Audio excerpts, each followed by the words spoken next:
Good morning. Happy Saturday. Today is Saturday, October 19th, and I am your morning witch. So, ancestor altars are one thing that I haven't talked about yet, but want to and am going to. So, that's what we're going to talk about today. So, you don't have to have an ancestor altar to worship your ancestors, but you can have an ancestor altar if you would like to for your ancestral worship, whether you only practice ancestral worship during this time of year as the veil is thin, which, reminder, folks, is called the veil for a reason. It's always very, very thin. This time of year, it just becomes pretty much non-existent, and things can pass back and forth quite freely if they know what they're doing. So anyway, ancestor altars. There is no prescribed anything for any kind of altar, ancestor altars included. But what I want to do today is talk about them and give you some ideas if you are interested in having an ancestor altar, whether it's the fact that you honor your ancestors at this time of year, or you're getting into ancestral worship and this is, one of your steps. Now, I'm sure everybody's seen altars online that are all like super witchy aesthetic, and it's like it takes up half a room, or it's always got incense burning on it. I mean, that's fucking cool and all, but maybe that's a little unattainable for some of us. Now, some suggestions for ancestor altars would be to have either items of the ancestors that you're honoring or pictures of those ancestors on the altar. That is quite common for people to do. I have some of my ancestors' items on there, but I also, another thing that you can do that I do, because I'm honoring like way far back ancestors that I would have access to no pictures of and do not know the names of because they go so far back. But what I do is I put on my ancestor altar items of the culture of that ancestor. I have Celtic items up on my ancestor altar. I have a lot of Slavic items because I'm predominantly Slavic and always been called to my Slavic side. I have Nordic items up there for both my husband's ancestors and my own. I have a box for my Jewish ancestors. Like it's a jewelry box with the Star of David on it, and actually within are pictures of my family for the very much visualization of my ancestors are watching over and protecting us.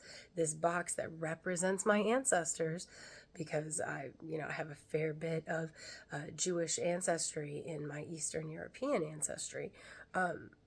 Inside that box with the symbol that represents all these ancestors are all the pictures of myself and my children and my husband.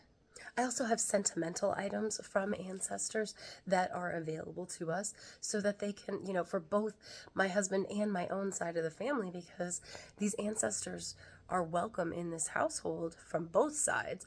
And I hope that both sides of the ancestors are watching over my children, because those are all their ancestors, Now, this over my shoulder, ignore the mess, but this is my ancestor altar. I have my altars on my walls because some years ago I got a black cat who liked to lay on my altars.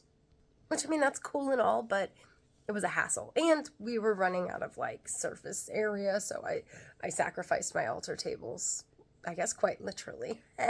And I got shelving units and individual ones for each of my altars. So, each of my altars is still intact, so to speak. It's changed, and that's okay. But whether your altar is on a stable surface that is like a table, or whether it's on something that is mounted on a wall like a shelf, you can have an altar for the ancestors, whether it's just during the month of October, just during the dark months of the year, or all year long, because you practice an ancestral path. Like, there's any different way to do your ancestral altar that you want to, that you feel called to. I'm just giving you suggestions based on things that I know of and things that I personally do. Because, I don't have pictures of my ancestors on their altar. I do have a picture of my daughter's grandfather, because, I was like, what am I going to do with this? Oh, I'm going to put it on the ancestor altar, because it was not long after he had passed away. So I thought that was appropriate. And there the picture stays, but it's the only picture there.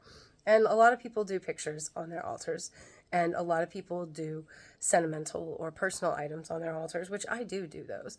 And I do general items on my altars because I want everybody that is my ancestor and my children's ancestor and my husband's ancestor to feel welcome within our household, to watch over us as they do, you know?